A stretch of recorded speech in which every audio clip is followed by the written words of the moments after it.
করেছে। বাবা বলল দেখো নারদ, এই প্রশ্নের উত্তর আমার জানা নাই। তাহলে কে জানে?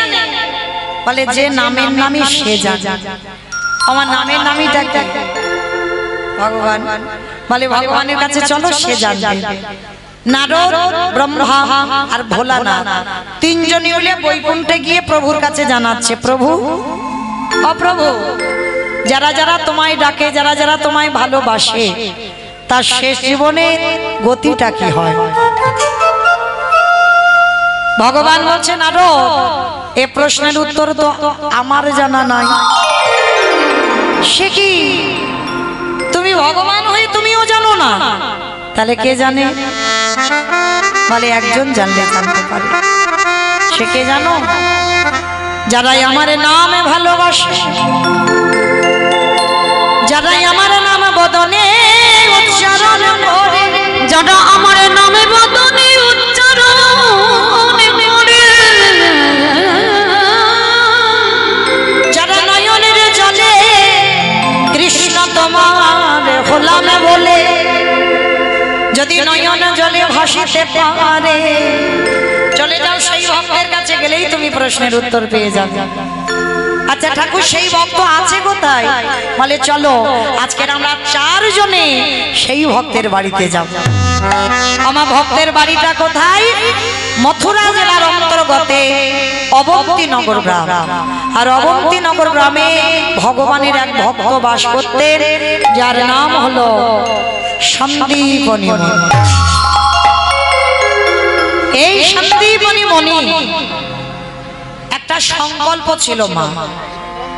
কি সংকল্প? প্রতিদিন ব্রহ্ম মুহূর্তে স্নান করত, স্নান করে ভিজে কাপড়ে বসে দরজায় বসে কাঁদত, দয়াময় কৃপা করে আমার দুয়ারে একটা অতিথি পাঠাও, অতিথিকে সেবা দেব, তারপরে আমি মাধু করে করে গোবিন্দ সেবা দেব, তারপরে নিজে প্রসাদ পাবো। আজকে সকালবেলা বাবা তিনজন বৈষ্ণব সেবা হয়ে গেছে। এইবার দুপুরে বেলা ব্রহ্মা বিষ্ণু মহেশ্বর আর নারদ চারজনে এসে দাঁড়িয়েছে কোথায়? সন্দীপনী মুনির দরজা।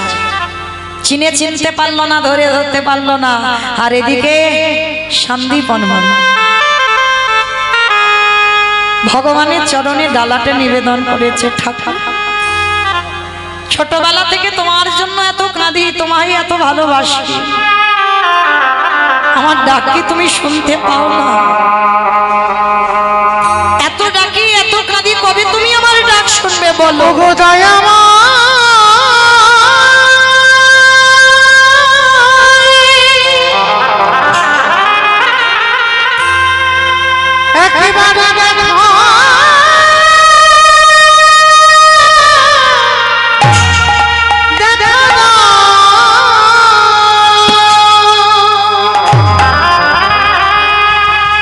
তুমি না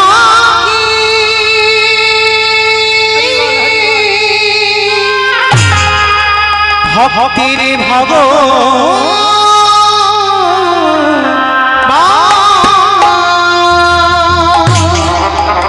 এত কাঁদলাম, এত ডাকলাম, তুমি সাড়া দাও না। বসে বসে যখনই কাঁদছি, আর ওদিকে ব্রহ্মা বিষ্ণু মহেশ্বর এসে গেছে, আর দরজায় যেই না এসে গেছে বাবা, সবে মাত্র ডালা নিবেদন এখনো হয়নি, সঙ্গে সঙ্গে ভক্ত বাৎসল্য ভগবান ডাক দিতেই মুনিবর ডালাটা রেখে দরজায় গিয়ে দেখেন আর চারজন বসে। অমাইরা, আগে বলো তো, আগে অতিথি সেবা না আগে ভগবান সেবা? অতিথি সেবা আগে, অতিথি সেবা তারপরে ভগবান সেবা, জানি সবাই, মানি কত। অনেকে আছে দেখবেন মা দুপুরবেলা খেতে বসেছে, কোনো অতিথি এসে খেতে চাইছে, অনেক মায়েরা মুখের উপরে বলে দেয় এখন আমার হাত জোড়া, তুমি অন্য জায়গায় যাও। ও মায়েরা, বলা তো যায় না কার ঘরে কখন ভগবান এসে দাঁড়াবে। আর একবার যদি আমার ভগবান দুয়ার থেকে চলে যায়, কোটি কোটি জনম মাথা ঠুকে কাঁদলেও আর পাবে না। ওই জন্য সবার চরণ ধরে বলি, আগে দুয়ারে অতিথি এলে আগে অতিথি আপ্যায়ন, তারপরে ভগবান, তারপরে অন্য কাজ।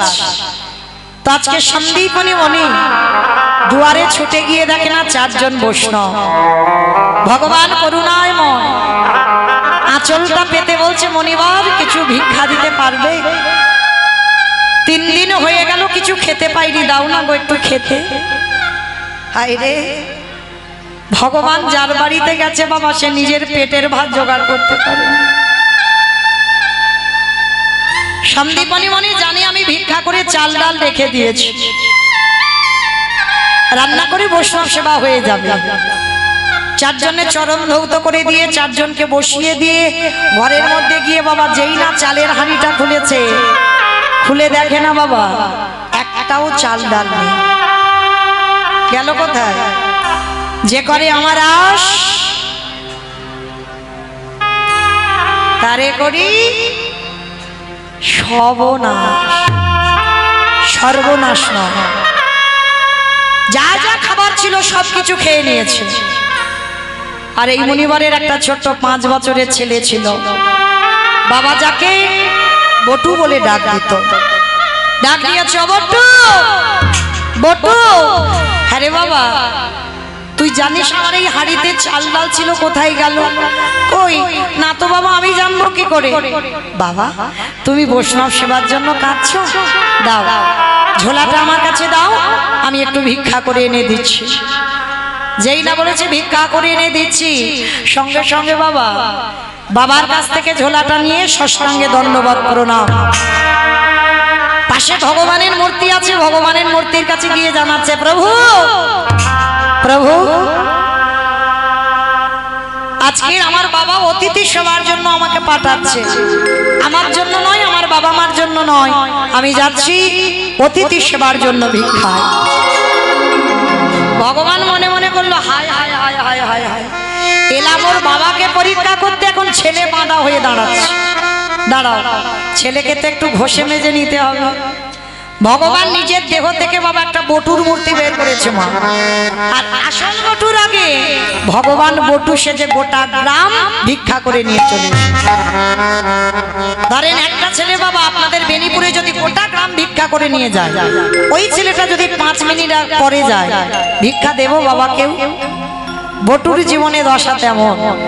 আজকে ভগবানকে জানিয়ে যাচ্ছে, আমার বাবা মার জন্য নয়, অতিথি সেবার জন্য যাচ্ছে। কৃষ্ণ ছাড়া কে আছে আমার, বিশ্ব ছাড়া মাঝে বিশ্ব ছাড়া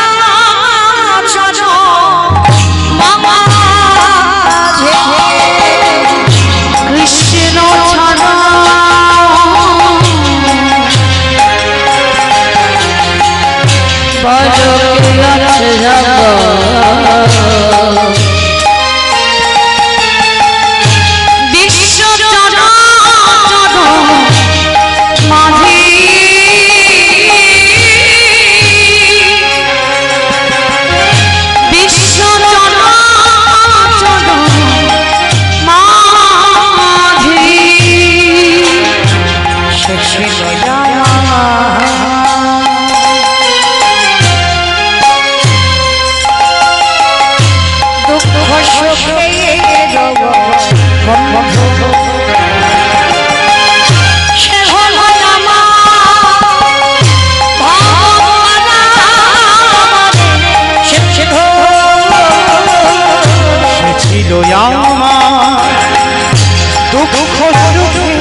মজা তোর দাঁড়া, বেতের বাড়ি দিয়ে বটুকে বেত্রাঘাত, এত মারা মারলো গাছের তলায় বসে কাঁদলো কৃষ্ণ কৃষ্ণ।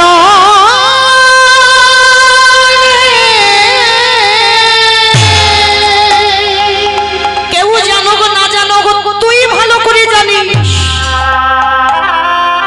আমি কোনোদিন এ জীবনে দরজায় ভিক্ষায় আসিনি, কিন্তু এরা বলছে আমি নাকি 5 মিনিট আগে এসেছিলাম। ভগবান মনে মনে চিন্তা করছে বেটা জব্দে পড়েছে, এ তো জানে না এ রূপ ধরে আমি ভিক্ষা করে এনেছি। কিন্তু ও যখন আমার সামনে দাঁড়িয়েছে ওকে তো শাস্তি দিতেই হবে। এসেছিলাম ওর বাবাকে পরীক্ষা নেব, কিন্তু ও তো বাধা হলো, তাহলে ওকেই তো নিতে হবে।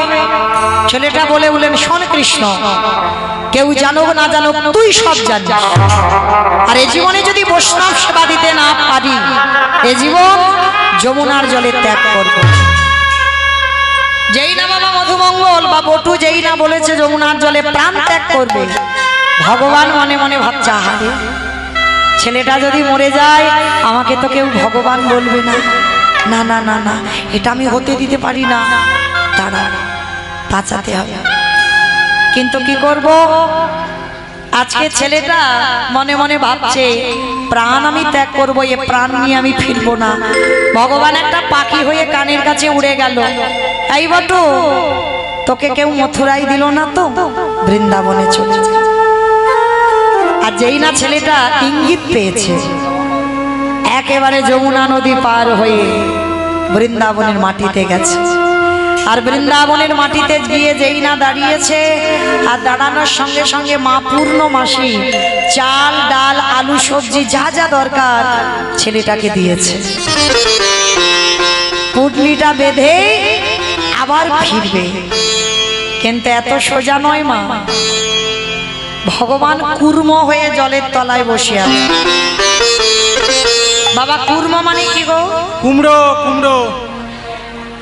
কচ্ছ, বেশ। কুর্ম মানে কচ্ছ।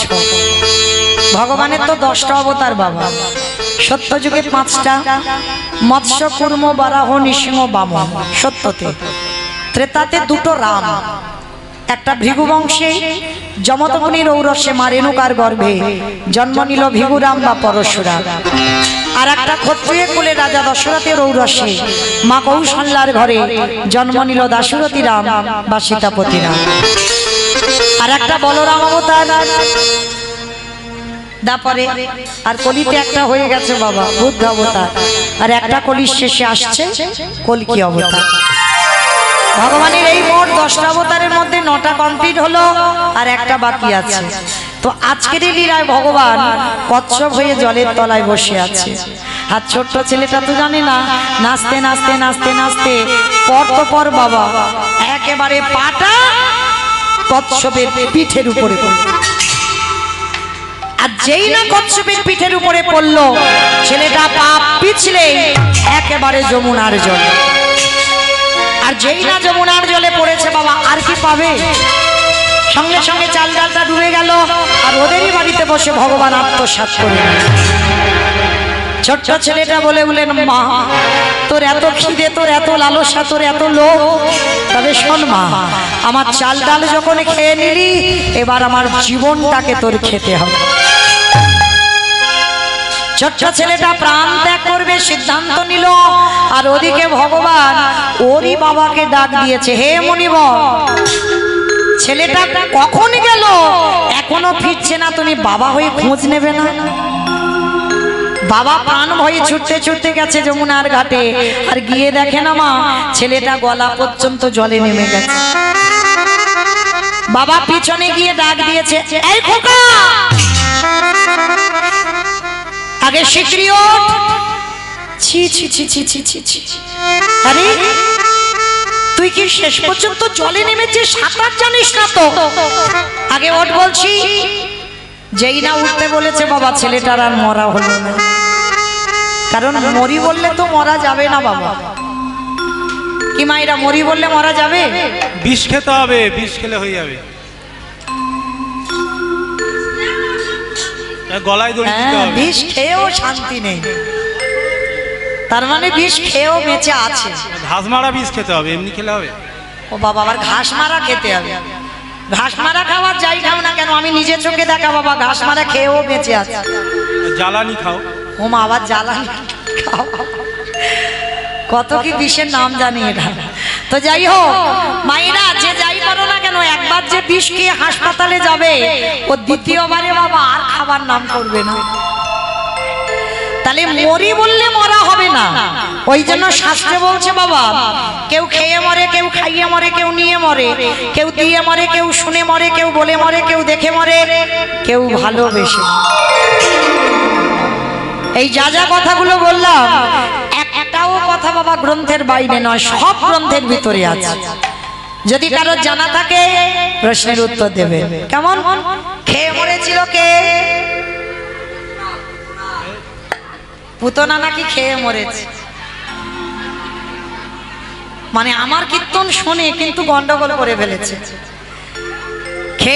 খেয়ে মরেছিল বকাসুর, কৃষ্ণকে গিলে খেয়ে নিয়েছিল। আর খাইয়ে মরেছিল পুতনা, স্তনে বিষ দিয়ে এমন করে কৃষ্ণকে খাওয়াতে গেল, বধ হয়ে গেল। তাহলে খেয়ে মরল বকাসুর, খাইয়ে মরল পুতনা, নিয়ে মরেছিল কে? অপশান রামায়ণ, রাবণ। সীতামাকে নিল, 1 লক্ষ ছেলে, শুভালক্ষ নাতি বংশে বাতি দেওয়ার মতো ছিল না। তাহলে খেয়ে মরল, খাইয়ে মরল, নিয়ে মরল, দিয়ে মরেছিল কে? অপশান মহাভারত, কর্ণ। বেশ, কর্ণ কবচকুণ্ডল দিল, ওই জন্য কর্ণ বধ হলো। তাহলে খেয়ে মরল, খাইয়ে মরল, নিয়ে মরল, দিয়ে মরল, বলে মরেছিল কে? বলে মরেছিল, বলে সতী বলেছে, সতী বলেছে না, বলে মরেছিল সতী। দক্ষ যজ্ঞ হয়েছিল, সেই যজ্ঞে সবাইকে নিমন্ত্রণ হলো, বাবা শিবকে হয়নি। সতী বিনা নিমন্ত্রণে বাপের বাড়ি গেল। সতী প্রতিনিন্দা শুনেছিল, আর শুনে কি হলো? ওই যজ্ঞ অগ্নিতে প্রতিনিন্দা শুনে সতী দেহ ত্যাগ করেছে। বাবাকে বলল, বাবা প্রতিনিন্দা যখন শুনলাম, এই মুহূর্তে আমি প্রতিজ্ঞা করছি আমি আমার দেহ ত্যাগ করবই। তাহলে বলে মরল, শুনে মরেছিল কে? অষ্টগুরু দ্রোণাচার্য। অশ্বত্থামা হতবানী, ইহাই আমি সত্য জানি, ইতিগজ পড়ে গেল রানে, ইতিগজ পড়ে গেল রানে। পুত্রের মৃত্যু সংবাদ শুনলো, মৃত্যু হলো। তাহলে খেয়ে মরল, খাইয়ে মরল, নিয়ে মরল, দিয়ে মরল, শুনে মরল, বলে মরল, দেখে মরেছিল কে? হিরণ্যকশিপু। হিরণ্যকশিপু কি দেখেছিল? প্রহ্লাদকে বলেছিল, প্রহ্লাদ তোর হরি কোথায় থাকে? বলে ফটিক স্তম্ভে তোর হরি আছে। বলে আছে। যেই না আঘাত করলো বাবা, ফটিক স্তম্ভ থেকে দেহটা মানুষ আর মুখটা পশু নিয়ে বেরোলো। আমার কোন ঠাকুর গো? গণেশ ঠাকুর, গণেশ ঠাকুর। গণেশ ঠাকুর, নৃসিংহদেব, নরসিংহ এই রূপটা ধারণ করে যেই না প্রকাশ হলো, হিরণ্যকশিপুর বললে তুমি আমায় মারতে পারবে না ভগবান। কেন? বলে আমাকে তো নারীতে মারবে না, পুরুষে মারবে না, পশুতে মারবে না। বলে মূর্খ, ওই জন্য তোমার এই রূপটা ধরা। আমি নারী তো নয়, পুরুষও নয়, পশুও নয়, এই রূপটা ধরেছি তোরে মারবো বলে। বলছে তবু মারতে পারবে না। বলে কেন? বলে জলে মরবো না, স্থলে মরবো না, অন্তরিক্ষে মরবো না। বলে আমি মারবো তোকে আমার গুরু দেশে, জানো দেশে মেরেছিল। বলে তবু মারতে পারবে না। বলে কেন? বলে আমি ঘরে মরবো না, ঘরের বাইরে মরবো না। বলে আমি তোর ঘরের চৌকাঠের উপরে মারবো। আর ঘরের চৌকাঠটা ঘরের ভিতর নয়, বাইরে নয়, ওইখানে মেরেছিল। বলে তবু মারতে পারবে না। বলে কেন? বলে আমি দিনে মরবো না, রাতে মরবো না, গধূলি বেলায় মেরেছিল। বলে তবু মারতে পারবে না। বলে কেন? বলে আমি তো মাসে মরবো না, বারে মরবো না। ভগবান এই সময় একটু চিন্তায় পড়ে গেছিল। মাসে মরবে না, বারে মরবে না। আমা কোন মাসকে মাস বলে না, কোন বারকে বার বলে না? মল মাস, পুরুষোত্তম মাস। এই মাসটাকে মহাজনগতস্য পন্থা, মহাজনেরা বার বলে না, মাস বলে না। মল মাস সৃষ্টি করেছিল হিরণ্যকশিপুরকে মারবার জন্য, আর ওই মাসেই বধ হলো। আর ওই রূপটা দেখেই দেহত্যাগ করলো। তাহলে খেয়ে মরলো, খাইয়ে মরলো, নিয়ে মরলো, দিয়ে মরলো, শুনে মরলো, বলে মরলো, দেখে মরলো। আর একটা বাকি আছে, ভালোবেসে মরেছিল কে? আমি বলবো, ঋতুপর্ণা। নাকি ঋতুপর্ণা? এখনো সে মরেনি, যদি কোনোদিন শুনে তো ব্যবস্থা হবে। ভালোবেসে মরেছিল রাজা দশরথ। আমার কাকে ভালোবেসেছিল গো? রামকে। রামকে? মা বলে রামকে, কইকেই মাকে, কইকেই মাকে ভালোবাসলো। আর ভালোবাসতে গিয়ে বাবা দশরথের তো একটা দুটো বউ নয়, 750 বউ। রাবণের 10,000 বউ, ভগবান কৃষ্ণের 16,108টা বউ। আমরা করলে দোষ, দেখেছ? কারণ তাদের ক্ষমতা ছিল বাবা, হ্যাঁ ক্ষমতা ছিল। কিন্তু এখনকার ছেলেদের একটা সংসার টানতে বাবা হিমশিম খেয়ে যাচ্ছে, আবার দুটো সংসার।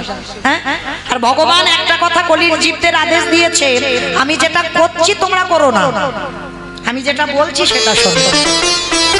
কারণ ভগবান হচ্ছে আমার ক্ষমতা আছে, আমার সঙ্গে তোমরা মেলাতে যাও না। আমি কি আর তোমরা কি? হ্যাঁ, আমার সঙ্গে মেলাতে যাবে? তো এই 750 বউয়ের মধ্যে দশরথ একজনকে বেশি ভালোবাসতো, যেটা কইকেই মা। আর এমন ভালোবাসলো মা, কায়দা করে দুটো বর চেয়ে নিয়েছিল। প্রথমবারই ভরত রাজা হবে, দ্বিতীয়বারে রাম যাবে 14 বছর বনবাস। যখন রাম বনবাসী হয়ে গেল, দশরথ কেঁদে কেঁদে অন্ধ হলো, বিছানা সজ্জা হলো, অন্ধ হয়ে কেঁদে কেঁদে এই জগৎবাসীকে একটা কথা মরার আগে বলে গেল। বলবো বাবা? বলি? আমাদের বলেননি, তোমাদেরও বলেননি। আমার দাদা ভাই, বাবা ঠাকুর, ভাইয়েরা যারা যারা বিয়ে থা করেছে ওদেরকে বলেছে। কি বলেছে জানো দশরথ? ওরে কলিরিজি, তোরা যেন কেউ আমার মতো বউকে ভালোবাসিস না। ভালোবাস, খবরদার কারোর বউ যেন মাথায় চড়ে না বসে। আর যাদের যাদের বউ চড়বে মাথায়, দশরথ বলছে মরার আগে তাদের দশা আমার মতো হবে। তাই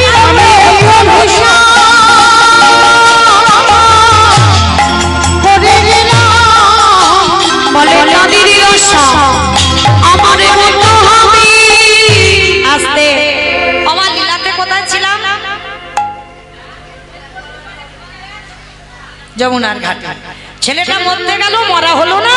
বাবা এসে ডাক দিল, ছেলেটা উঠে এসেছে। বাবা, পেয়েছিলাম চাল ডাল, কিন্তু ওই রাক্ষসী যমুনার জলে সব ডুবে গেছে। কি বললি? তার মানে কিচ্ছু জোগাড় করতে পারিসনি? না বাবা। কি দিয়ে অতিথি সেবা দেব বাবা? চিন্তা করো না, ওই দূরে দেখা যাচ্ছে একটা মুদির দোকান। আমাদের কি টাকা পয়সা আছে যে কিছুর বিনিময়ে কিছু আনবো? বলে বাবা টাকা পয়সা লাগবে না, ওই দোকানে গিয়ে কিছু জিনিস চুরি করে আনবো। চুরি? আরে বাবা, চুরি মানে তো মহাপাপ। কে বলেছে চুরি মানে পাপ? নিজের জন্য চুরি করলে পাপ দশায়। অতিথি মানে নারায়ণ, নারায়ণের জন্য যদি কেউ চুরি করে, সেই চুরিতে পাপ দশায় না। ও বাবা, আমি তো অতিথির জন্য চুরি করব। ঠিক আছে বাবা, তাহলে চল, আমরা দেরি করব না, চুরিটা করে আসি। বাবা ছেলে দুজনে মিলে মুদি দোকান চুরি করছে বৈষ্ণব সেবা দেওয়ার জন্য। সময় তখন কখন? ঠিক ভোরের বেলা। আর এই ভোরের বেলা বাবা ছেলে দুজনে মিলে মুদি দোকানের পিছনে গিয়ে বাবা গোল করে গর্ত করেছে। 4 জনের জন্য চাল, ডাল, আলু, সবজি, যা যা দরকার পুটলিতে করে বেঁধে দিয়েছে। আর পুটলিতে করে বেঁধে নিয়ে গর্ত দিয়ে বেরিয়ে এসে বলছে, বাবা তুমি তো খুব চিন্তা করছিলে, দেখলে আমি কি সুন্দর ব্যবস্থা করে দিলাম। খোকা, চাল ডাল যখন দিলি, অতিথি সেবার পরে একটু মুখশুদ্ধি দিতে হয়। মা গো, তোমরা জানো তো, কাউকে নিমন্ত্রণ করে যদি খেতে দাও, সেবার পরে জোয়ান, পান মশলা, এলাচ, লবঙ্গ, মৌরি এগুলো দিতে হয়। এগুলো না দিলে সেবার কোনো ফল পাওয়া যায় না। আজকে ছোট্ট ছেলেটা বলছে, ঠিক আছে বাবা তুমি দাঁড়াও, আমি একটা হরিতুকি আনছি। কেন বাবার কথা শুনবে, আর কেন ছেলেটা আবার দোকানে যাবে? পানের থালাতে একটা হরিতুকি পড়ে আছে, দোকানদার ঘরে ঘুমাচ্ছে। ভগবান মনে মনে চিন্তা করলো, বটু প্রথম পরীক্ষাটা তোর রূপ ধরে গোটা গ্রামের লোকের কাছে মার খাইয়েছে। আমার মনে পড়ছে দ্বিতীয়বারে কচ্ছপ হয়ে চাল ডালগুলোকে হরণ করেছে। আমার মনে পড়ছে এইবার 3 নম্বরের পরীক্ষা। আর এই পরীক্ষাটা মা যেন জীবনে কারোর জীবনে না আসে। ভগবানের কাছে প্রার্থনা করব, এমন কষ্ট যেন কোনো ভক্তের মধ্যে না আসে। হরিতুকিতে হাত দিয়েছে, আর ভগবান কি করেছে জানো? দোকানদার তো ঘরের ভিতরে ঘুমাচ্ছিল। দোকানদার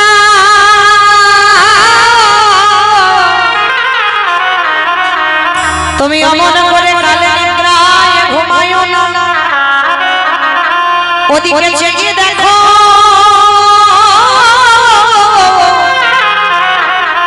তোমার মুদি দোকানে কেমন চুরি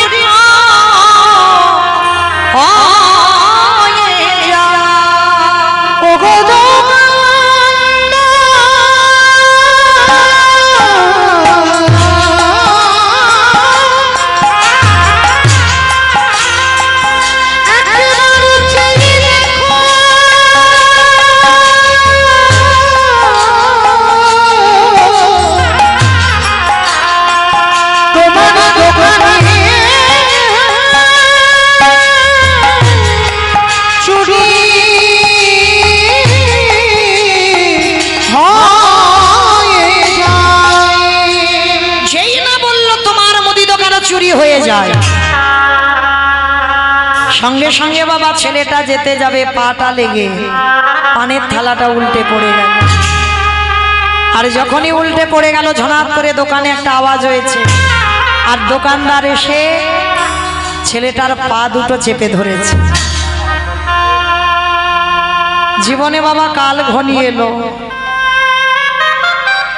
তবু একবারও বুঝতে দিল না যে বাবা আমি ধরা পড়ে গেছি।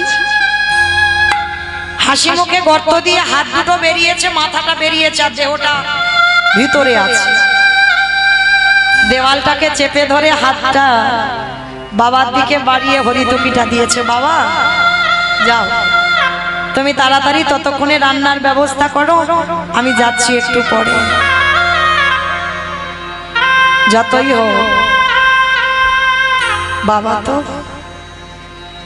সন্তানের মঙ্গল অমঙ্গল যেমন মা জানে, বাবাও জানে। মায়ের সঙ্গে সন্তানের নারীর বন্ধন, আর বাবার সঙ্গে রক্তের সম্পর্ক। বাবা বলছে, খোকা আমি বুঝতে পেরেছি তোর কিছু হয়েছে,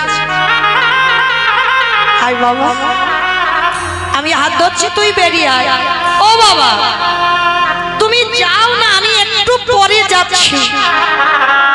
না, দুজনে একসঙ্গে এসেছি, একসঙ্গে যাব। বাবা আর তো তোমার সঙ্গে আমার যাওয়া হবে না। কেন আমার সঙ্গে যাবি না? তুই কার সঙ্গে যাবি? কারণ এরা যেভাবে পা ধরে টানাটানি করছে, যে কোনো মুহূর্তে আমায় দোকানের ভিতরে টেনে নিয়ে চলে যাবে। চমকে উঠল বাবা, কি বললি? তার মানে তুই ধরা পড়ে গেছিস? বাবা একটা কাজ করো, কাল যাতে কেউ বুঝতে না পারে, কেউ জানতে না পারে আমি চোর, তুমি আমার বাবা। তার বিনিময়ে ওই যে অস্ত্রটা দিয়ে গর্ত করেছিলে, ওই অস্ত্রটা দিয়ে আমার মস্তকটাকে ছেদন করে নিয়ে পালিয়ে যাও। না চুপ কর। ওরে তুই তো ছোট, বড় বাবা সেদিন বুঝবি বাবাদের কত জ্বালা। আজকে বুঝতে পারবি না, আজকে জানতে পারবি না। বাবা তুমি বলছো জগতে কোনো বাবা মা পারে না ছেলের মাথা কাটতে। মহাভারতে বাবা দাতাকর্ণ মা পদ্মাবতী কি করেছিল? কি বাবা যারা মহাভারত জ্ঞানী, মহাভারতে দাতাকর্ণ করেনি মা? একাদশীর পরের দিন দ্বাদশীতে এসেছিল পদ্মা মার ঘরে। পদ্মা আমি একটু মাংস খেতে চাই। বলুন আপনি কি মাংস খাবেন?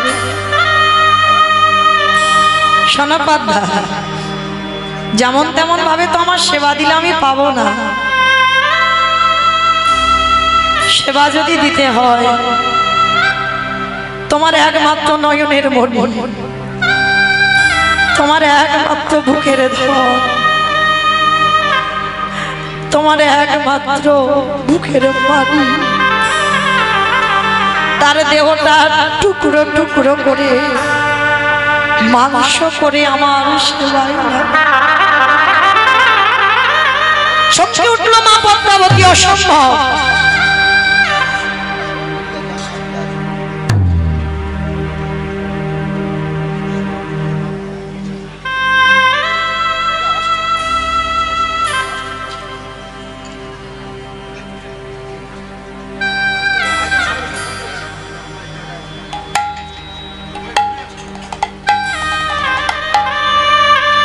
निताई गौर प्रेमानंदे हरि बोल हरि बोल हरि बोल। ছোট ছেলে মায়ের একমাত্র নয়নের মণি, একমাত্র বুকের ধন। পদ্মা মা বলে উঠলেন বাবা ঠাকুর আমি মা হয়ে আমি নিজের হাতে আমার ছেলেকে বলি দেব কি করে? পদ্মা তুমি তো ত্রিশত্ব অঙ্গীকারে আবদ্ধ হয়েছ, নিজ পুত্রকে বলি দেবে, তাহলে কই দাও। বেশ। পদ্মা মা ছুটে গেল স্বামীর কাছে। স্বামী তোমার ধর্মের সাহায্য করতে গিয়ে আজকের আমার কেমন দশা দেখো। আমার ঘরে একজন অতিথি এসেছে, আর ওই অতিথি আমায় বলল আমার নিজ পুত্র বলি দিয়ে বৈষ্ণব সেবা দিতে হবে। কর্ণ বলেছিল পদ্মা কেঁদো না কেঁদো না, যেটা করে মনে রেখো প্রভু মঙ্গলের জন্য করে। মঙ্গল এটা কোন মঙ্গল? এটা কোন মঙ্গল? নিজের হাতে নিজে পুত্রকে কেটে আমি মাংস করে সেবা দেব, এটা মঙ্গল? হ্যাঁ পদ্মা, এটাও মঙ্গল তো হতে পারে, ভেঙে পড়ো না। আচ্ছা স্বামী আমি তো যাব, কিন্তু যে সুখের জন্য আমার সংসার বেঁধেছিলাম, আমার সন্তানকে নিয়ে আমি বসে কৃষ্ণ ভজন করব, সেই সংসার আমার আর হলো না। ও গো দয়াময়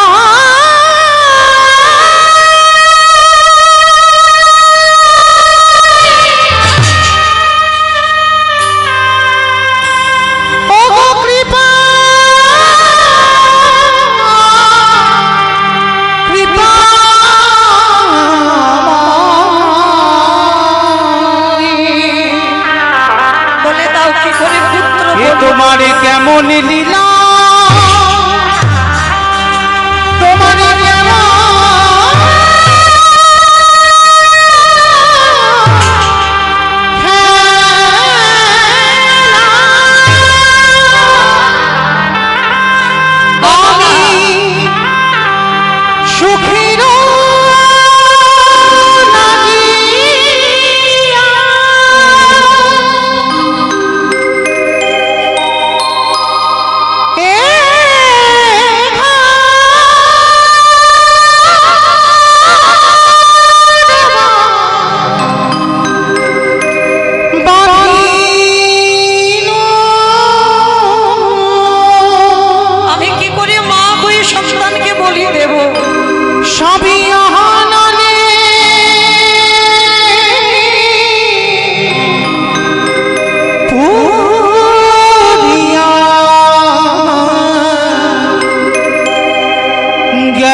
সবই অননি পুরিয়া গেল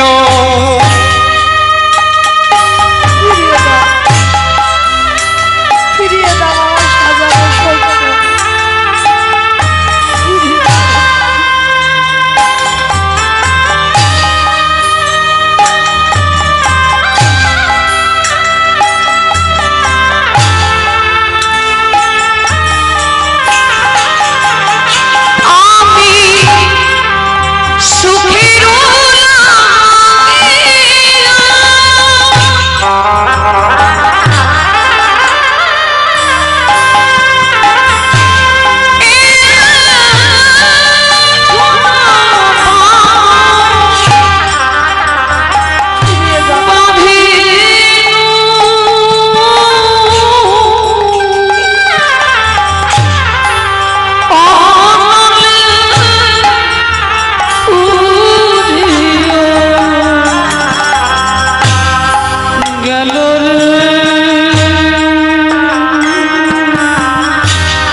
নয়নের জলে ওই মা পদ্মা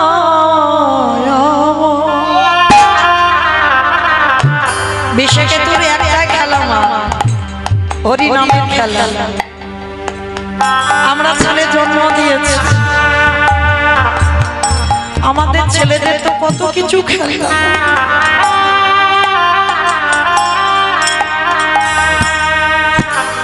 কিন্তু বিশ্বকে তোর খেলা ছিল হরি নামের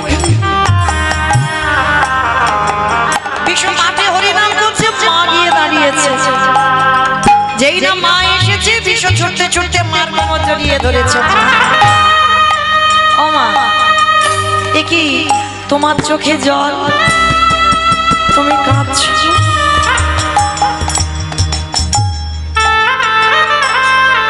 কই না তো বাবা কাঁদি আমি দেখতে পাচ্ছি তুমি কাঁদছো ও মামা তুমি কি আমার জন্য কাঁদছো সন্তান সেই হয় যে মায়ের দুঃখে কষ্ট পায় বাবার দুঃখে কষ্ট পায় সেই তো সুযোগ মাকে বলছো মামা বলো না তুমি কাঁদছো কেন বিশ্বরে আমার বাড়ি একজন বৈষ্ণব এসেছে একটু মাংস খেতে চায় মাংস খাইয়ে দাও কিন্তু কাঁদছো কেন মা তুমি তো কোনোদিন কাঁদো না খোকারে কি মাংস খেতে চেয়েছে জানিস তোর মাথাটা হাড়ি কাটে রেখে তোর দেহটা টুকরো টুকরো করে মাংস করে বসবে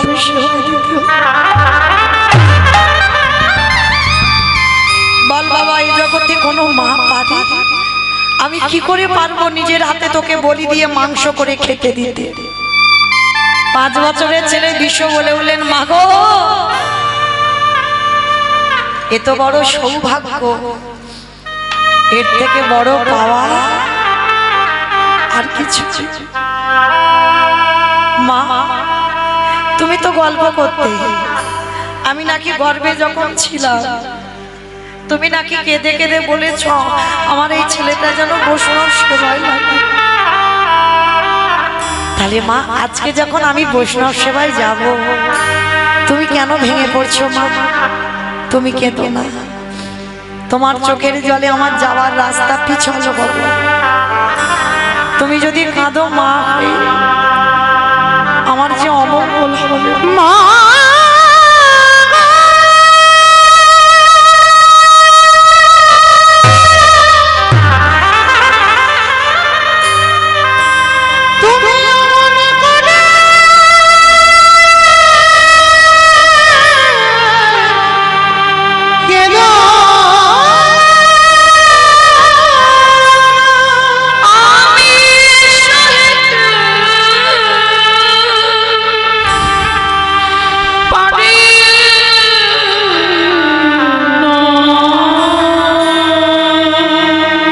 চলে যাব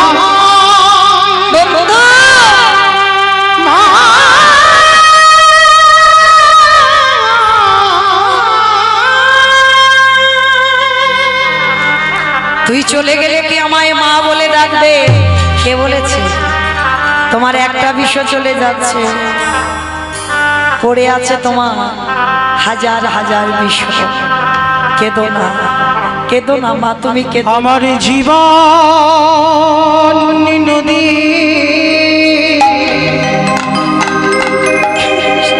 নাইয়া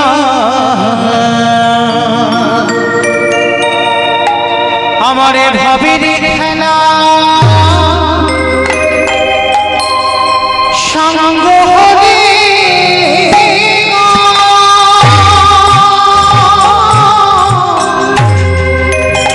একেবারে দিও পারে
আমাদের ভাবের খেলা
সঙ্গ চলে হবে আমার যাওয়ার গাড়ি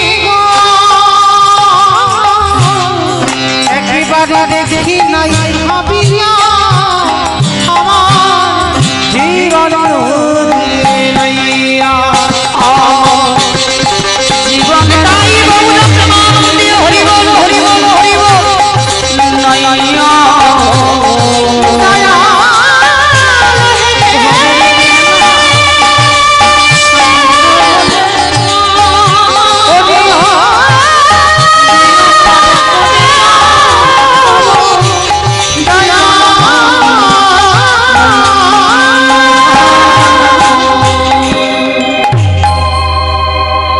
জন্ম দুঃখী মা ওই হাড়িটাতে বিশ্বকেতুর মাথাটা রেখেছে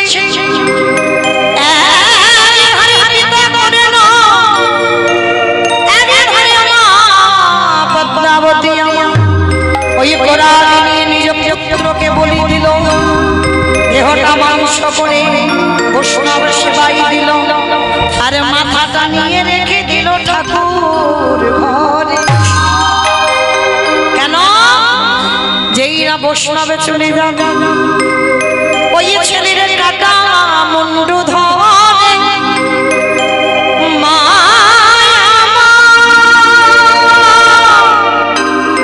ওই কাকা মুন্ডু ধরে মা আমার নয়ন জলে বহু ভাষায়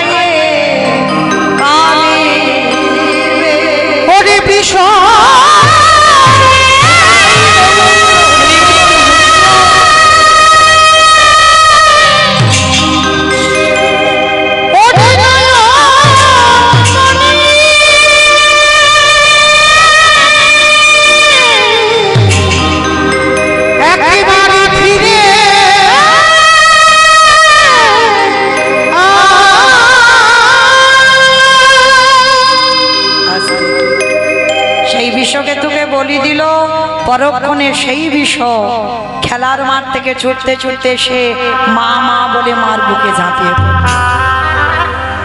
চলে গেল সে বৈষ্ণব মা মরা ছেলেকে পেয়ে আনন্দে বিভোর কিন্তু বৈষ্ণবটাজিকে ধরতে পারলো না চিনতে পারলো না যে ছেলে মাংস কষা করে দিল সে ছেলে আবার ফিরে পেল আজকের লীলাইতে বাবা এই কথাটা বটু বাবাকে বলছে বাবা হতেও তো পারে যে চারজন বৈষ্ণব তোমার বাড়ি তারা হয়তো তোমার আরাধ্য দেবতা ধরো অস্ত্র কাটো মাথা উন্মাদ পাগল হয়ে গেল। একদিকে মনে করে আমার ছেলে লাগবে, একদিকে মনে করে আমার বৈষ্ণব সেবা। আর এই দুটো চিন্তা করতে করতে বাবা একেবারে উন্মাদ পাগল হয়ে গেছে। আর উন্মাদ পাগল হয়ে ওই ধারালো চকচকে অস্ত্রটা নিয়ে সবে মাত্র মাথাটা সবে কাটতে যাবে, যে ছেলে আমার এতক্ষণ কাঁদেনি এখনই ঢুক রেখে দে উঠল। ছেলে বাবা মাথাটা কেটে দেবে ওর জন্য না, ওর জন্য না। এতক্ষণ পরে বাবার হাতটা ধরে বলছে দাঁড়াও বাবা,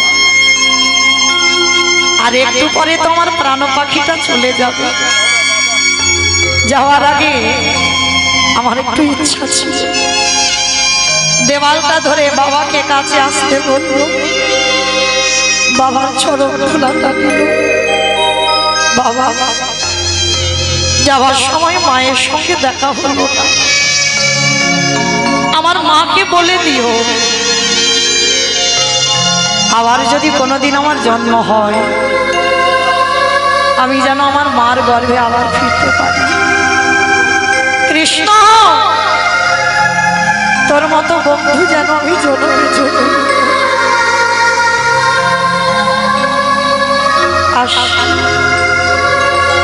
আমার কৃষ্ণের সঙ্গে দেখা হলো, কৃষ্ণকে বলে দিই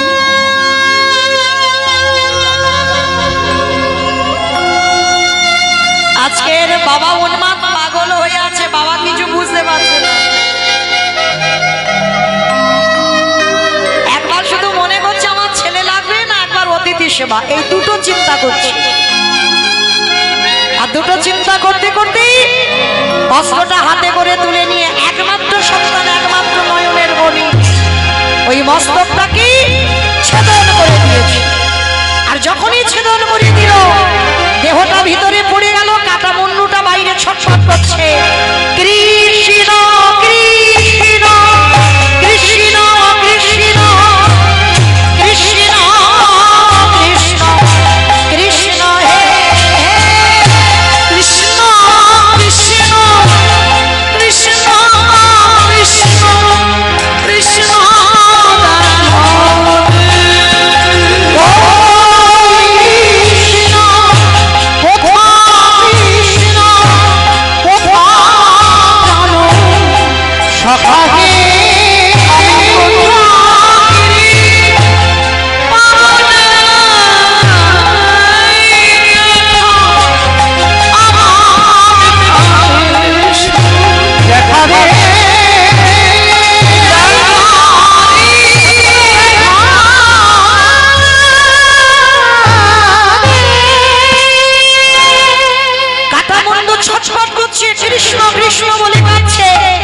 বাবা তাড়াতাড়ি করে পাগল হয়ে গেছে তো কাটা মুন্ডুটা পুটলি করে বেঁধে নিয়ে বলছে চল তারাই চল, যদি লোকজন জানতে পেরে যায় তুই হচ্ছে চোর, আমি চোরের বাবা, চল।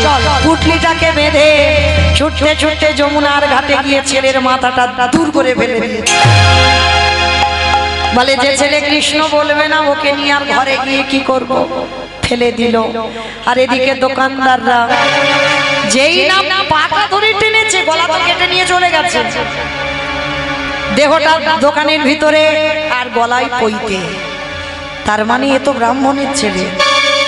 আরে যদি আমরা জানতে পেরে যাই আমরা ব্রহ্ম হত্যা করেছি গ্রাম ছাড়া করে দেবে, চল চল চল চল।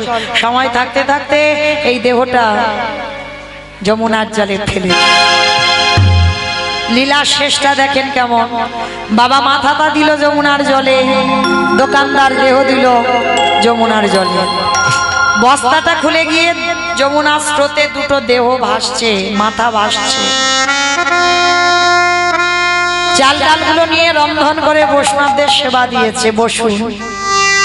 বৈষ্ণব অতিথি বললেন মণিবর সকাল হতে তো আর একটু দেরি আছে, চলো স্নানটা করে আসি।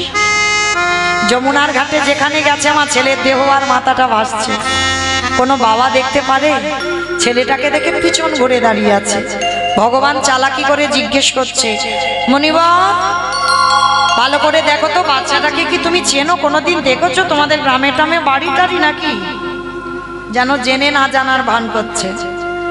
এক বাক্যে বলেছিল আমি চিনি না জানি না। ভগবান চমকে উঠল। নিজ পুত্র বলি দিয়ে অতিথি সেবা দেখা যায় এমন ভক্ত, আর আমি যদি ফিরিয়ে না দিই আমার ভগবান নামে কলঙ্ক রটে যাবে। শোনো মনিবর, আমি কিন্তু ধ্যানে বসতে পারি, আর ধ্যানে বসে যদি দেখি তোমার সঙ্গে রক্তের সম্পর্ক আছে, আমি কিন্তু সেবা পাবো না।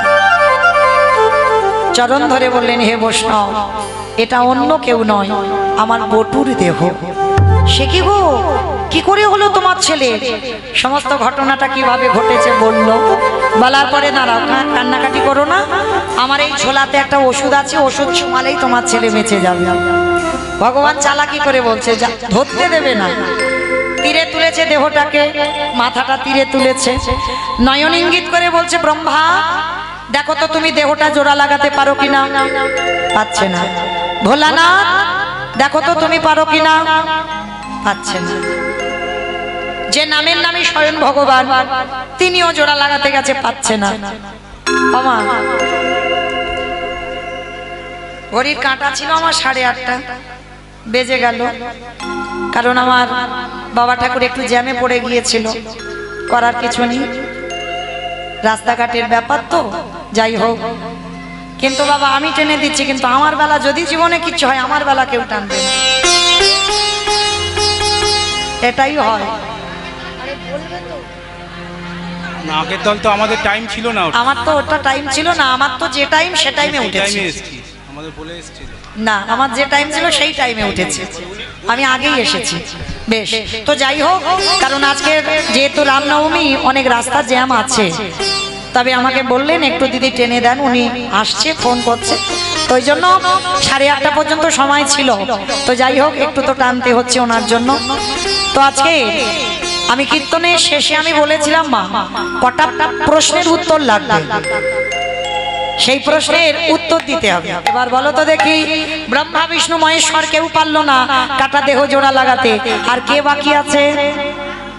নারদ বাকি আছে। বেশ, আর নারদের অভ্যাসটা কি? হরে মোরারে মধুকৈটর ভারে গোপাল গোবিন্দ সরে উলুধ্বনি হরে মুরারি মধুকৈটর ভারে গোপাল গোবিন্দ মুকুন্দ সরে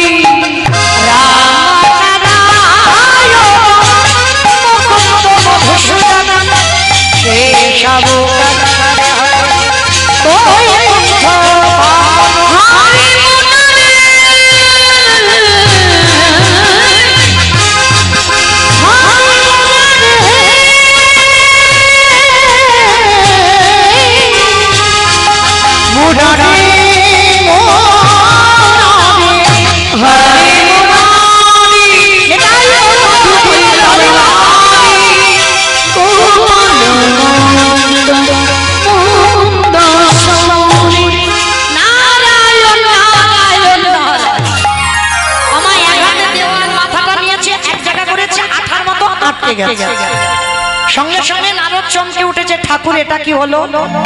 তোমরা জোড়া লাগাতে গেলে লাগলো না, আর আমি জোড়া লাগাতে লেগে গেল কি করে? বলে নারদ মনে করে দেখো ত্রেতা যুগের কথা, সেই যে হনুমান আর বলল সীতামাকে উদ্ধার করবার জন্য সাগরে একটা করে সেতু নির্মাণ করছিল, আর যার বউ চুরি হয়েছে বাবা সে কিচ্ছু করছে না। ভাই লক্ষণ হ্যালো, কটা বাজে? 8:42। আমি জিজ্ঞেস করিনি, রাম বলল কটা বাজে। আচ্ছা ভাই সব ঘুমানো ঘুমানো দেখ কিনা, ভাব কিনা দেখতো। পিছনে ঘুমোচ্ছে, পিছনে। ও আপনারা নন, হনুমানের দল। তো রাত্রিবেলা 9টা বাজতে যাচ্ছি, আর একটা ছোট্ট নুড়ি পাথর নিয়ে রাম গেছে সাগরে। বলে ফেলবো, যদি ভাসে তো হনুমানদের সঙ্গে ফেলবো, আর যদি ডুবে যায় একটা প্রেস্টিজের ব্যাপার। তো ছোট্ট নুড়ি পাথরটা নিয়ে সাগরের কাছে গিয়ে, আর যেই না ফেলেছে বাবা নুড়ি পাথরটা টপ করে ডুবে গেল। আর যেই না ডুবে গেল সঙ্গে সঙ্গে বলছে লক্ষণ কেউ দেখলো না তো? বলে না কেউ দেখলো না। এদিকে বাবা সেদিকে হনুমান বলছে ঠাকুর আমি দেখেছি। তাহলে সেদিন আমার নারদ মুনি বুঝতে পেরে গেল ত্রেতা যুগে রাম নামের গুণে শিলা ভেসেছিল। এইবার নারদ সেই মর্তধামের মার কাছে গিয়ে বলছে, মা সবে উত্তর পেলাম। কি পেয়েছ? যদি ভগবানকে ভালোবাসার মতো বাসা যায়, নামের গুণে শিলা জলে ভাসে, নামের গুণে বোবা কথা বলে, নামের গুণে খোড়া হেঁটে চলে, নামের গুণে সংসারে অমঙ্গল দূরীভূত হয়। এইবার মরা ছেলে বেঁচে গেল। চারজন বৈষ্ণব বলছে, এবার আসি দাঁড়াও, কে তুমি? ভগবান থাকতে পারলো না, ধরার মাটিতে নিজ রূপ ধারণ করে যুগল হয়ে দাঁড়ালো। আর সন্দীপনী মনি স্ত্রী মহামায়া, পুত্র মধুমঙ্গল আর সন্দীপনী মনি একসঙ্গে আমার রাধা গোবিন্দের যুগল রূপ দর্শন করলো। হরিবল। আর সেই যুগল পাদপদ্মে গেয়ে উঠল, স্বামীর বাবে স্বামীর বাবে স্বামীর বাবে দাদা গিল নবীন কিশোরী, স্বামীর বাবে দাদা গিল নবীন কিশোরী, স্বামীর বাবে দাদা গিল নবীন কিশোরী।